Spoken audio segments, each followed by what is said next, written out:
podcast. Happy Thursday, everybody. Scott Beebe here with Business on Purpose. A little unusual for us to be doing a Facebook Live of this sort on a Thursday, but this was Memorial Day week, and so we wanted to make sure that we had a chance to kind of power down. Wanted to give you a chance to power down. Didn't want to gum up the Facebook airways or email airways with a bunch of stuff for you. Wanted you, and hopefully you were able to enjoy that. Hey, a couple things real quick. We have got a very special webinar coming up here in the next couple of weeks called How to Stop Putting Out Fires. We're going to dive into business systems and ask this question. What would happen if you could leave your business for 31 days? So we're going to walk through how to build systems that make time for what matters most. Make sure to go to bopwebinar.com. It's totally free. It's going to I believe it's Tuesday, June 9th is going to be the day of the webinar, 3 p.m. Eastern, 12 p.m. Pacific, and it's open to all business owners. So make sure that you sign up for that, totally free. Again, bopwebinar.com. We're going to be answering that question. How do we stop putting out fires? And then also figuring out how could you leave your business for 31 days? Hey, the latest headline declares business closures surge by 200%. And so we're looking at this going, oh my gosh, is that true? Well, this was a headline in a major international newspaper. Business closures surged by 200%. We have all experienced this kind of, I'll call it force majeure. It's a cool word I heard a lawyer use the other day and thought I'd give it a shot with you here just for a few minutes. We've faced this force majeure of sorts in the last couple of months. It's kind of this act of God that has provided a mixed bag of emotion. And I looked up the definition of stress because I feel like that's what many people have been under. And the raw definition of stress is the pressure or tension imposed on an object, a pressure or a tension imposed on an object. Our families, our relationships, our society, our businesses have all endured this level of stress, both seen and unseen. I'm sure many of you have had moments where you're just like, oh my gosh, I am exhausted. And all of a sudden, in the middle of the day where you've never done this before, you just kind of laid down and you're like, I can't hold my eyes open. I'm physically and emotionally so exhausted. So we've had this emotional stress, spiritual stress, intellectual stress, relational stress. And so if I may, for just a moment, for just a second, I want to expose a rare and very valuable gift in the midst of this unexpected stress. So to be clear, I do not enjoy stress. I'm not begging for more stress in my life. But what I am trying to do is find some hope and value in the midst of stress's sticky grip. And so recently I challenged a group of young men to a push-up challenge, right?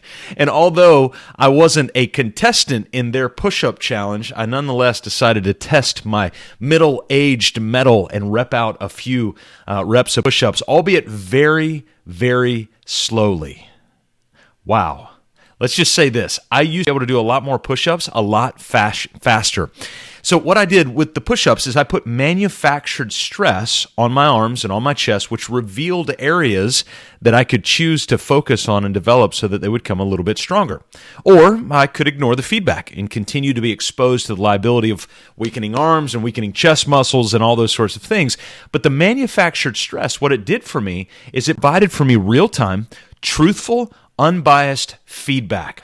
There was no need for me, and you can do this, there's nothing wrong with this, but there was no need for me in that moment to sign up for a year-long CrossFit membership and grind it out 7 days a week just to find the weak areas of my body.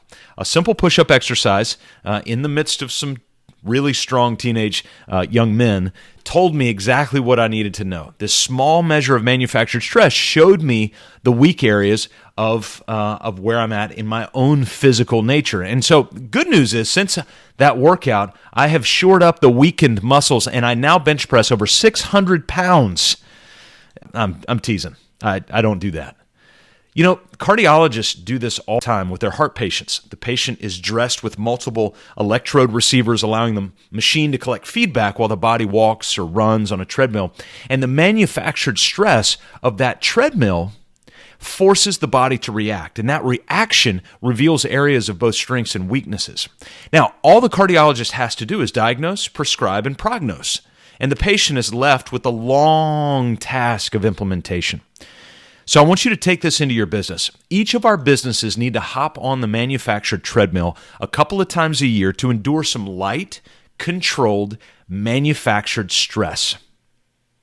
As owners and coaches, we've got to listen, we've got to diagnose, we've got to prescribe, we've got to prognose, and then we've got to implement, just like the cardiologist.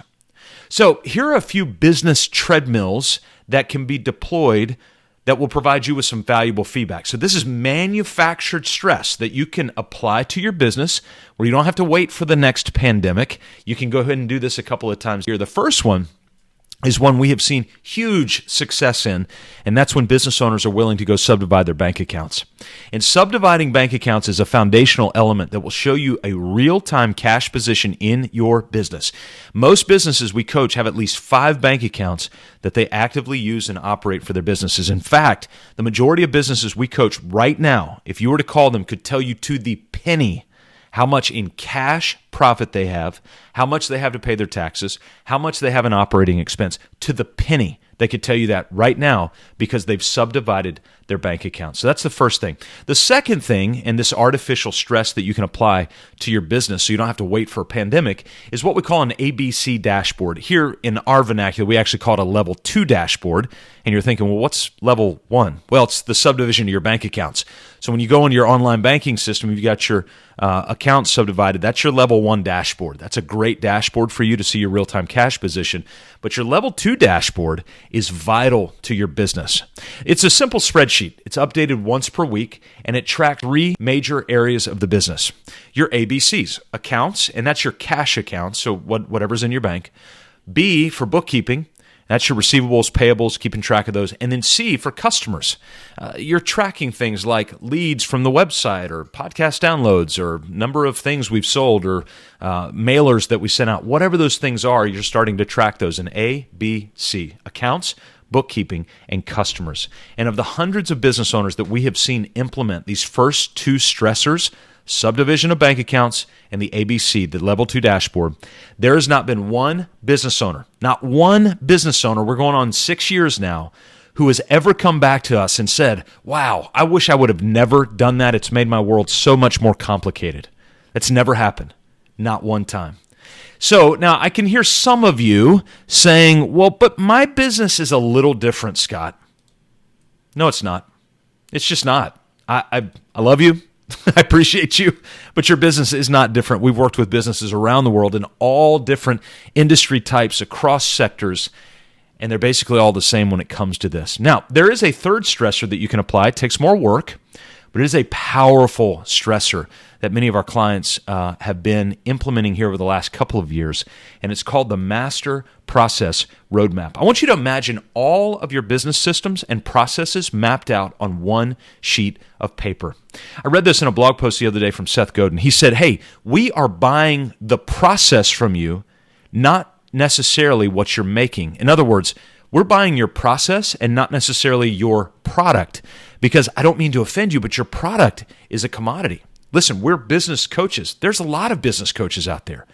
So what makes us unique versus the other business coaches out there? It's our process. It's the system we bring people through, that installation roadmap, implementation roadmap. We take you from front to back, top to bottom. Your process is your product. I want you to remember that. Your process is your product. Your product, ice cream, custom homes, hairstyling, engineering services, those are commodities, a useful thing that can be bought and sold, but the process behind the product is what makes you unique. It's why I preferred Pal's Sudden Service over just about any other fast food place. Go look them up. Google them. Pal's, P-A-L-S, Sudden Service. I prefer them. Now, their hamburgers, fries, and shakes may be marginally better or worse than the rest, but their process is remarkable.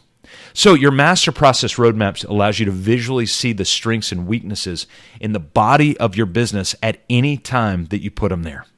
And so it's an incredible opportunity for you to be able to see the weak parts of your business so you can begin to work on those. So you can choose to wake up each morning and guess, I wonder if my business could survive the next storm, because that next one's coming. It's brewing somewhere.